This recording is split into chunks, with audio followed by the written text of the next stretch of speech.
बिस्मिल्लाहिर्रहमानिर्रहीम। अस्सलाम वालेकुम। मैथ सेकंड ईयर है, चैप्टर है 4, एक्सरसाइज 4.3। से पहले स्लोप का कॉन्सेप्ट है कि स्लोप क्या चीज़ होती है।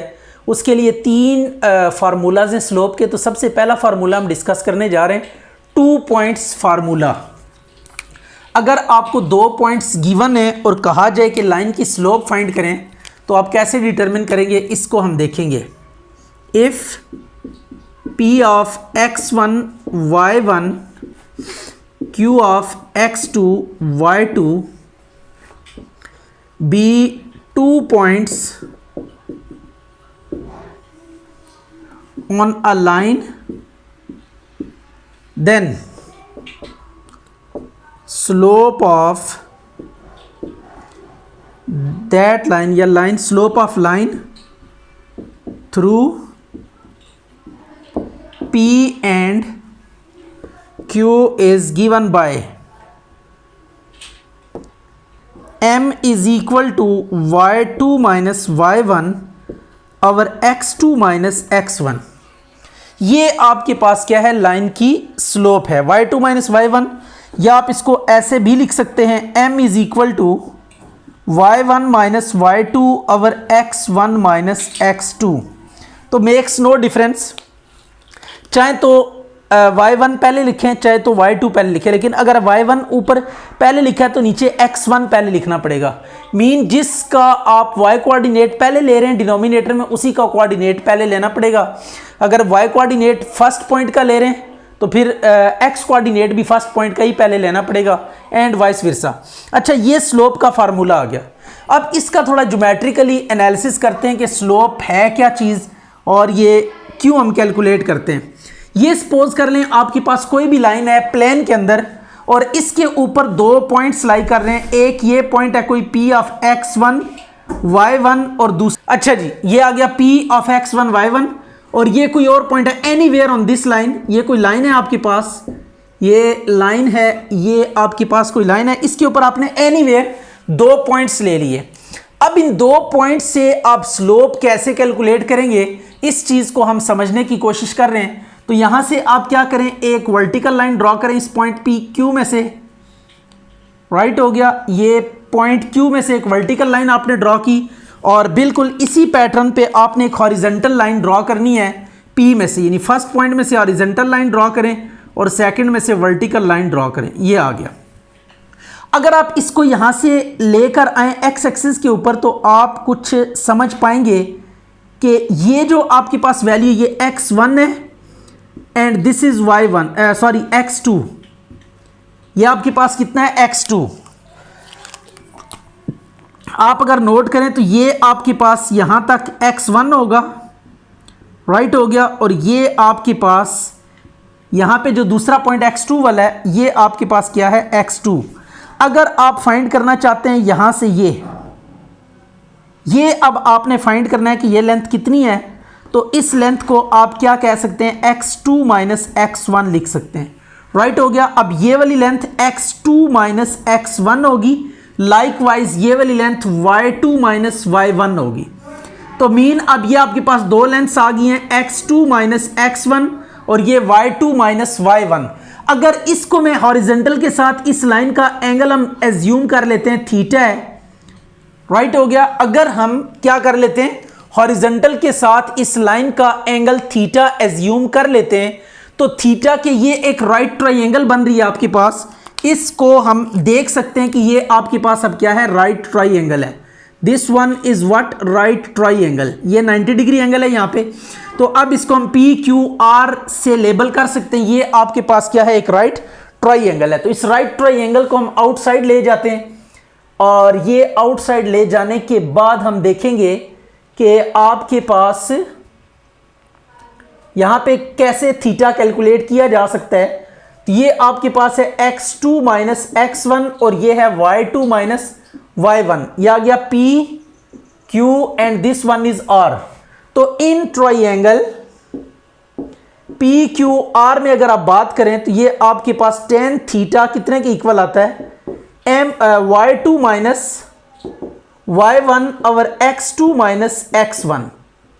अब आप किसी भी जगह पे कहीं पे भी एनीवेयर ऑन दिस, अगर यहां पे आप 2 पॉइंट्स ले लें, एक पॉइंट ये ले लें P और यहां पे कोई पॉइंट ले लें Q, और यहां पे भी आप वर्टिकल लाइन ड्रॉ करें और ये हॉरिजॉन्टल लाइन ड्रॉ करें, तो ये एंगल भी आपके पास क्या होगा, थीटा ही होगा, क्योंकि ये हॉरिजॉन्टल लाइन है, ये भी हॉरिजॉन्टल लाइन है। अगर दो लाइंस पैरेलल हैं और कोई तीसरी लाइन उन दोनों को इंटरसेक्ट करती है, तो देन जो कॉरेस्पॉन्डिंग एंगल्स होते हैं वो इक्वल होते हैं। ये भी थीटा होगा, और जब थीटा कैलकुलेट करेंगे ये भी tan थीटा आएगा। तो हर दफा tan थीटा आपके पास आएगा थीटा को लेकर, ये आपके पास परपेंडिकुलर होगा, ये बेस होगा, तो परपेंडिकुलर बेस हर दफा आपके पास थीटा आएगा। तो इट्स मीन इस लाइन के ऊपर कहीं पे भी आप 2 पॉइंट्स लेकर जब हॉरिजॉन्टल का उसके साथ एंगल डिटरमिन करेंगे तो वो थीटा आएगा, और हर दफा tan थीटा की वैल्यू फिर सेम आएगी। तो अब हम इस tan थीटा को क्या कह देते हैं कि ये हमारे पास क्या है, स्लोप है।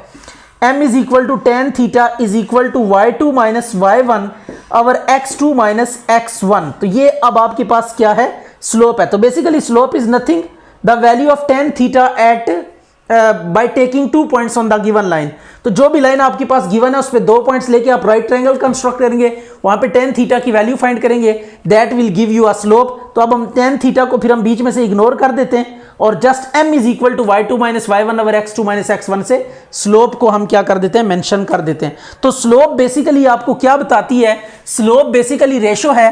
ये वैल्यू आपके पास हॉरिजॉन्टल के अलोंग, अगर इसको मैं रन का नाम दे दूं, हॉरिजॉन्टल के अलोंग रन है, और ये आपके पास वैल्यू क्या है, राइज है। वर्टिकल वाली राइज ले लें, हॉरिजॉन्टल वाली आप रन ले लें।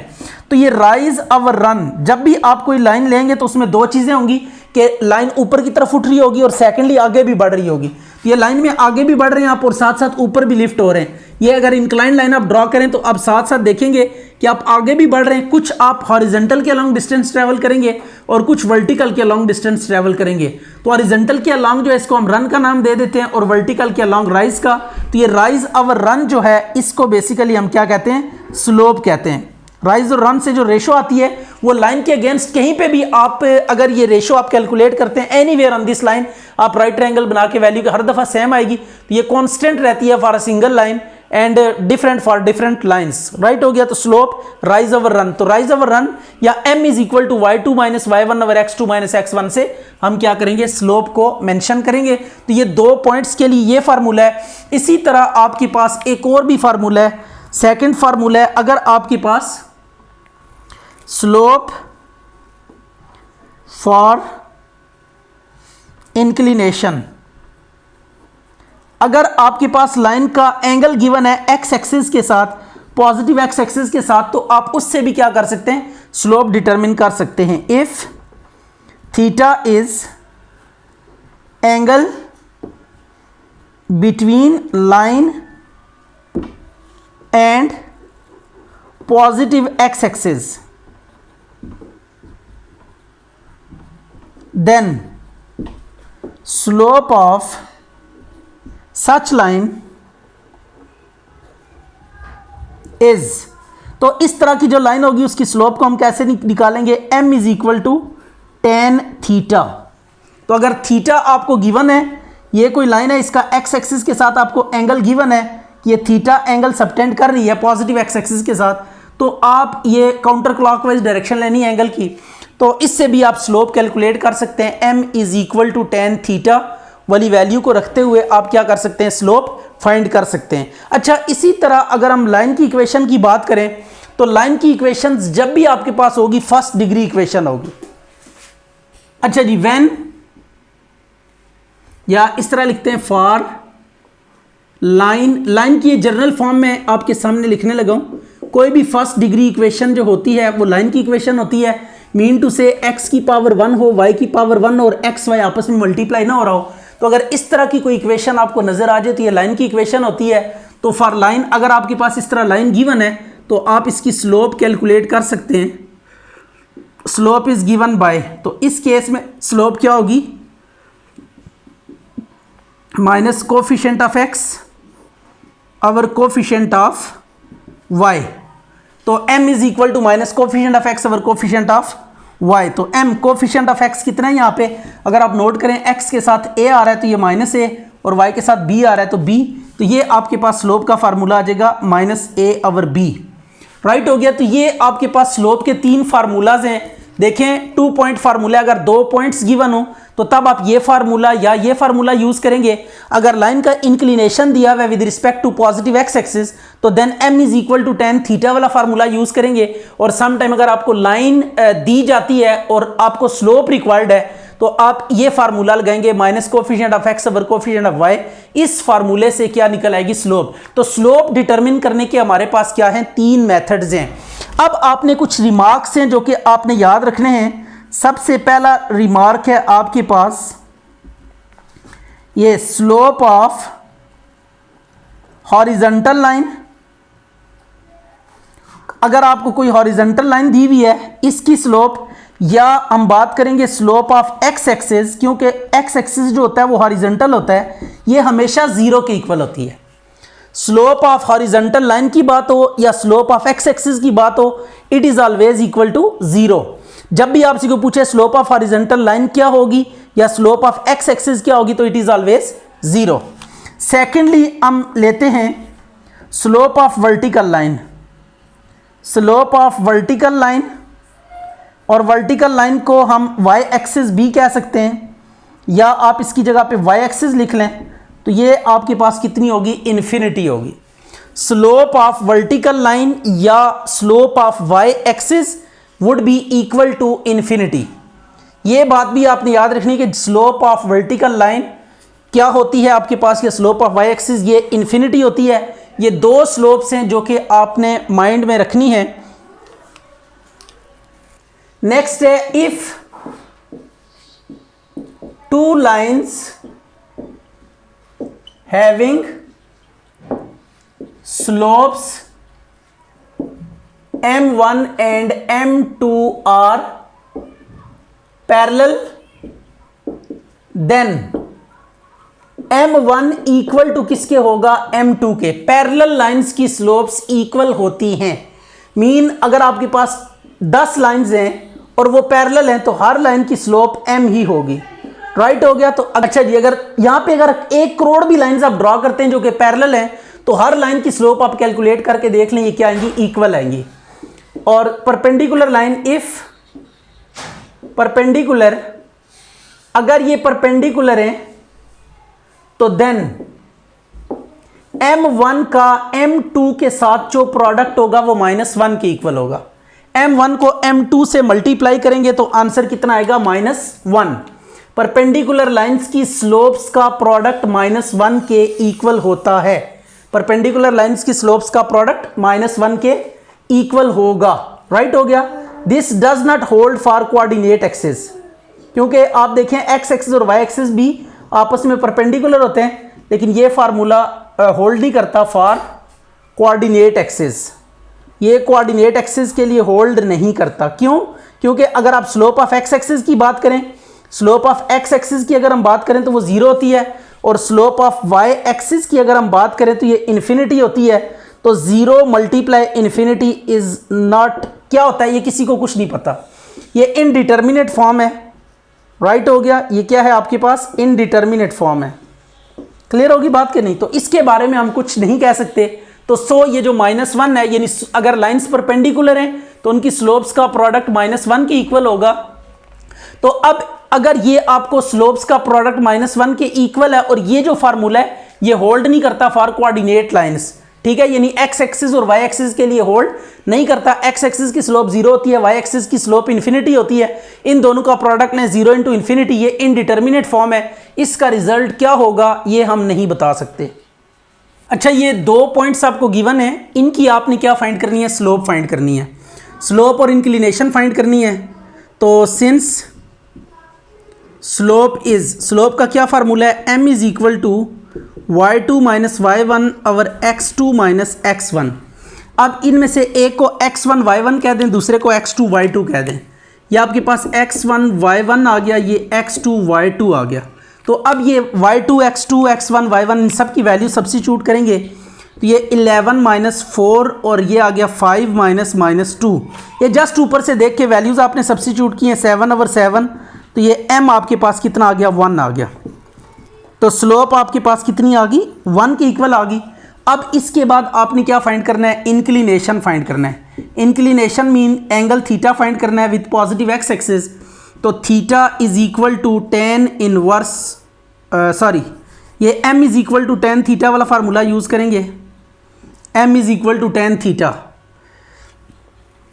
ये भी स्लोप का फार्मूला है, m is equal to tan theta, तो 1 is equal to tan inverse 1 is equal to tan theta, और अब थीटा को इधर ही रखें, टेन को दूसरी तरफ ले जाएं, टेन इनवर्स 1, तो theta is equal to 45 degree या पाई बाय 4 आ गया। इसकी भी आपने स्लोप और इंक्लिनेशन फाइंड करनी है, तो सिंस स्लोप क्या है आपके पास, m is equal to y2 minus y1 और x2 माइनस x1, तो ये x1 y1 x2 y2 है।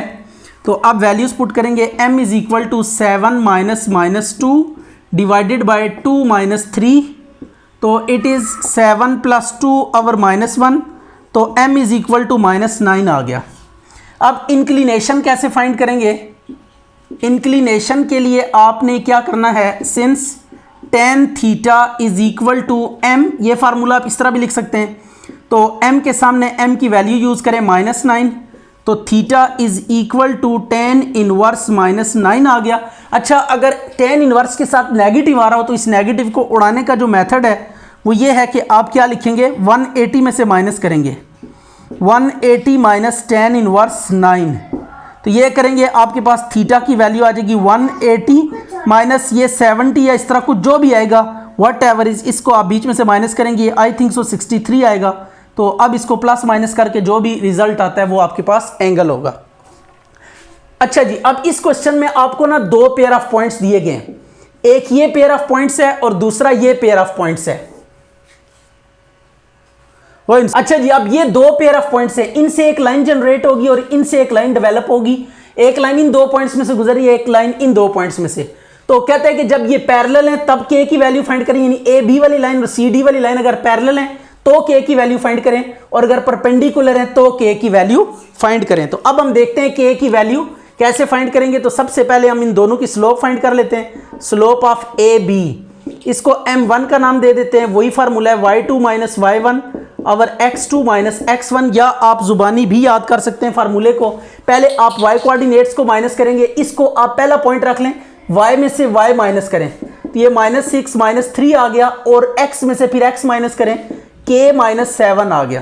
तो ये m1 की वैल्यू आपके पास आ जाएगी -9 और k -7।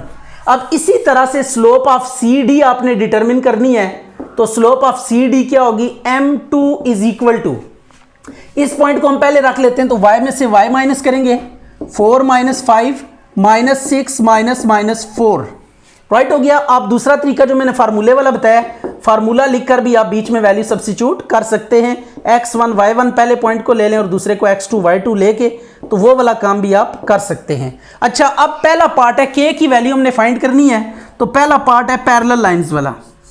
जब लाइंस पैरेलल होती हैं तो क्या होगा, पैरेलल के केस में m1 को आपने m2 के इक्वल रखना है, क्योंकि पैरेलल लाइंस की स्लोप्स इक्वल होती हैं, पैरेलल लाइंस की स्लोप्स क्या होंगी, इक्वल होंगी।